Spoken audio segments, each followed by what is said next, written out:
는 생명에는 큰 지장이 없다고 합니다. 자, 오늘 알려드린 멧돼지 대처 방법 잘 숙지하시길 바라겠습니다.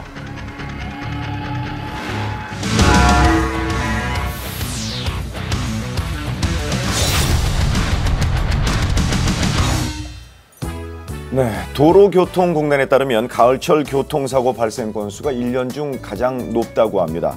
가족 혹은 단체 이동이 많은 만큼 안전운전에 각별한 주의를 필요로 할 텐데요. 도로의 위험천만한 순간들을 안전의 블랙박스로 본 세상을 통해서 확인해 보시죠. 네. OECD 국가 중 교통사고 사망률 1위, 연간 사망자 5천여 명. 대한민국 교통문화의 해법을 찾아서 안전의 블랙박스로 본 세상 지금 시작합니다. 여기는 경부고속도로입니다. 제보자의 가족이 타고 있는 차량이 지금 서서히 멈춰서고 있는데요. 예. 자, 그런데 그 순간 아이고. 이게 뭔가요? 뒤에서 두 번이나 충격이 가해졌습니다. 총 14중? 현장이 완전 아수라장이었어요. 2차선에 있던 차가 막 3차선으로 가 있고 3차선에 있던 차는 4차선까지 가가지고 경부고속도로를 거의 다 밀고 있었어요. 연쇄 추돌 사고의 원인은 후방 영상에 담겨 있었습니다. 자, 바로 이 차량입니다. 도로가 정체되자 버스 전용 차로로 초를 시도하면서 사고가 발생한 겁니다. 운전자의 과욕이 문제였네요. 당시 현장 사진입니다. 대형 버스는 물론이고 여러 대의 차량이 파손됐지만 다행히 큰 인명 피해는 없었습니다. 하지만 안전거리를 조금만 유지했다면 좀 다르지 않았을까요? 이런 갑작스러운 상황으로부터 생명을 지키기 위해 안전거리가 필요한 겁니다. 원칙과 기본이 살아있는 운전, 여러분이 가장 먼저 실천해 주십시오. 뭐 폭탄 터지는 그런 소리? 폭탄이라고요? 이런 것도 운명이라고 해야 되는 건가? 운명이라고요? 이게 무슨 얘기일까요? 제 인생에서 평생 잊지 못할 것 같습니다. 어떤 일일까요? 제보자의 출근길 모습을 확인해 보겠습니다. 2차로에 달리던 제보자의 차량이 차로 변경을 완료하고 속도를 줄여 멈춰서는데, 그런데 잠시 후 보셨습니까? 엄청난 속도입니다. 차로를 바꾸지 않았다면 제보자가 당했을 일인데요. 2차선에서 1차선으로 들어오면서 그 눈밀러로 확 봤거든요. 저는 죽었다 싶었었어요.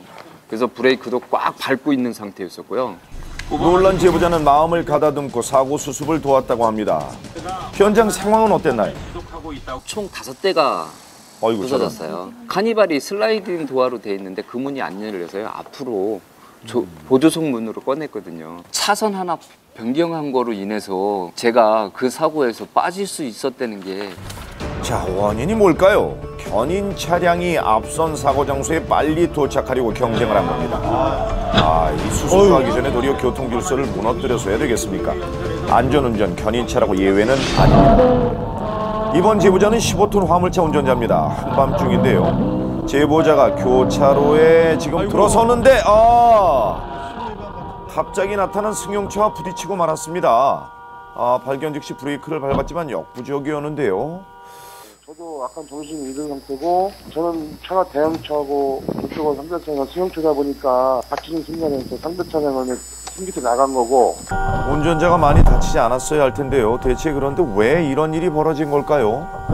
목격하신 분들이 이제 깨워가지고 보니까 먼저 그분 정신 차리고, 나는 나중에 이제 제가 내려가지고 봤더니 술을 그렇게 많이 드신 거예요. 술을 추정을 하니까 1점 얼마 엄청 많이 나왔어요.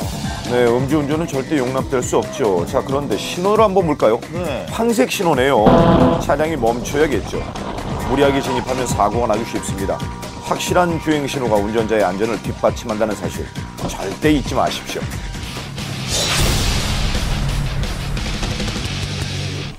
다음 제보 영상입니다. 지금 무슨 상황이죠? 두 남성이 약간의 다툼이 있는 것 같은데요. 예.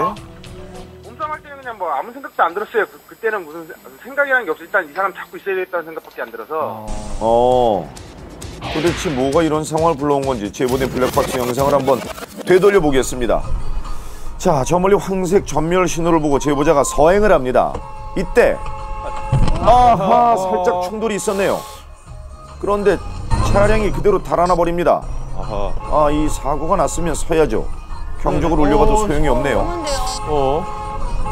딱 왜 그럴까요? 그때부터 맨 처음에는 모르고 가는 줄 알았어요. 예. 근데 자꾸 쫓아가다 보니까는 이 사람이 음주나 뭐 무면허가나 이게 둘 중에 하나다인데 사고는 가벼운 접촉 사고였는데요.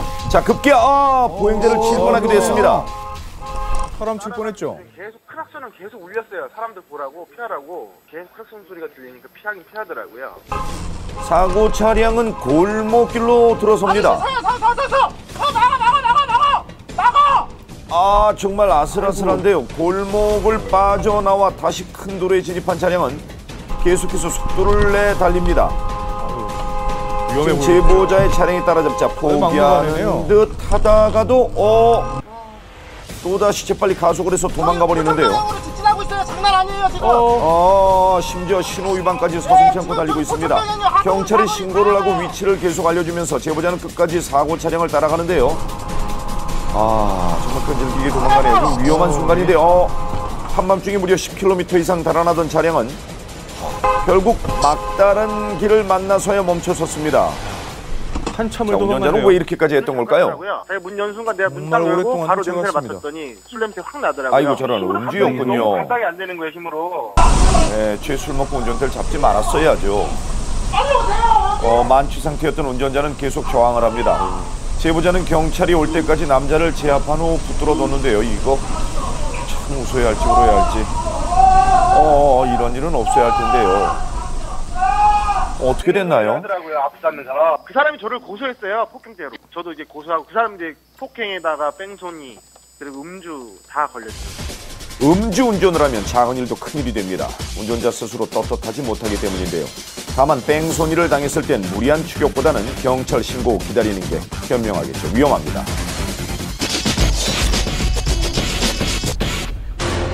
경기도 가평입니다. 오토바이 한 대가 지나가는데요. 이때 뒤따르던 오토바이가 흔들리지 못하고 넘어졌습니다. 글쎄요, 안전장비를 갖추긴 했지만 아주 위험한 속도였는데요. 다치지 않았을지 모르겠습니다. 지나가는데 순간 이제 차가 흔들린다라는 느낌을 받을 정도로 그냥 너무 세게 달렸어요. 돌아야 될 커브에서 너무 과속하다 보니까는. 후방 영상을 살펴보죠. 커브길에서 운전자들이 오히려 더 빨리 달리고 있네요. 오토바이는 사고 발생 시 운전자를 보호하는 데 매우 취약합니다. 스피드보다는 안전을 최우선으로 하시길 부탁드립니다. 자, 이번에는 경기도 김포입니다. 제보자의 차량 앞으로 지금 오토바이 한 대가 나타났습니다. 운전자는 헬멧도 착용하지 않은 것 같아요. 그런데 지금 뭐 하는 건가요, 저게? 자살행위나 다름없습니다. 저거 절대 안 될 일인데요. 너무 신용을 하더라니까 이거 달리면서 앞차와 거리도 많지 않았었는데 이게 무슨 일인가요? 오토바이 사고는 차량 사고의 치사율보다 2배 이상 높습니다. 생명을 담보로 위험한 질주. 멈추셔야죠. 그 밤중에 그 영화에서만 존재했던 그런 슈퍼맨을 봤어요. 슈퍼맨이요? 저 슈퍼맨 정말 좋아하는데 이 슈퍼맨인가요? 저도 아무 생각 안 들고 계속 바라만 보게 되더라고요. 무슨 일일까요? 제보자의 귀갓길입니다. 지금 앞에 뭔가가 보이는데요. 제보자가 봤다는 그 슈퍼맨인가요? 그런데 이런 슈퍼 약주자시네요. 겉옷을 집어던지며 화를 내는데 급기야 저 슬라이딩까지 합니다. 이 큰 사고로 이어질 수 있는 아주 위험한 행동인데요. 걷으시고 바닥에 이렇게 아이고 재연을 해주시네요. 옆으로 그냥 이런 식으로 누워버리시더라고요. 그냥 한참을 계속 누워 계시더라고요. 자기를 꼭 밟고 지나가야 되는 사람처럼 혹시나 그 사람을 밟고 지나갔을 경우에는 생각만 해도 무섭네요. 이런 야간에는요, 등받이를 당기고 각도를 110도 정도로 조절하면 운전자의 사각지대가 줄어든다고 합니다. 또 서행과 전방주시도 잊지 마십시오. 충청남도 홍성입니다. 제보자는 아이들과 함께 영화를 보러 가는 길인데요. 자, 보십시오. 지금 트럭에서 뭔가 떨어졌는데 송아지예요? 송아지입니다. 송아지. 아이고, 아팠을 것 같네요. 처음에는 뭔지도 몰랐어요. 갑자기 뚝 떨어지니까. 이런 사고가 날까 염려한 제보자는 비상등을 켜고 송아지를 보호하면서 지금 서행하고 있습니다. 차들이 좀 그쪽에는 좀 많이 좀 달리는 지역이라 제가 그냥 지나가면은 좀 송아지가 당황해가지고 네, 또 친구도 많이 어느 쪽으로 당황했겠어요. 튈지 그렇죠, 모르잖아요. 그렇죠. 송아지가 좀 뒤척이는 바람에 떨어지지 않았을까 생각합니다. 예, 곧이어 이를 알아챈 송아지 주인이 달려옵니다. 이렇게 살아있는 동물을 옮길 때는 칸막이를 설치하거나 끈으로 좀 확실한 고정 부탁드리겠습니다. 비교적 한산한 고속도로입니다. 앞에 가던 차량이 옆차로로 빠지는데요. 그런데 이 차 왜 멈췄나요? 왜? 아이고! 놀란 제보자의 차량이 차로를 바꾸면서 관광버스와도 충돌하고 말았습니다. 충격이 상당해 보이는데요. 영주 IC로 빠져야 되는 상황에 그거를 놓치고 급정거를 하게 되었다. 저희 차량에 탑승하고 계셨던 가족분들은 20주에서 아이고, 최소한 20주요. 2주의 그런 중경상을 입은 상태고요. 고속도로 상에서 그렇게 급제동을 하는 경우가 어디 있는지 저는 버스에도 사람이 많았어요. 급정거는 결코 정당화될 수 없습니다. 다른 운전자들에게 제2, 제3의 피해를 발생시킬 수 있는 아주 위험한 행동인데요. 통행이 원활한 상태에서 차량이 갑자기 멈출 거라는 예상은 쉽지 않겠죠. 만약 진입 차로를 놓쳤다면 멈출 게 아니라 다른 길을 찾아야죠. 그럼요. 깜짝 놀라 브레이크 잡네요. 자, 이 사고 어떻게 보시나요? 앞차가 이유 없이 멈춘 것도 잘못이에요. 그렇지만 뒷차가 앞에 같은 차로에 있는 차와의 안전거리를 확보하지 못하고 또 앞의 상황에 대해서 제대로 대처하지 못한 거. 버스가 차체가 좀 더 높고 이렇게 보면 보이거든요. 그런 앞에 1차로에서 일어난 상황을 보고 좀 대비를 했어야 돼요. 고속도로는 더 위험하죠. 위험한 곳에서 왜 갑자기 멈췄느냐. 그래서 이유 없이 멈춘 게 되니까 급정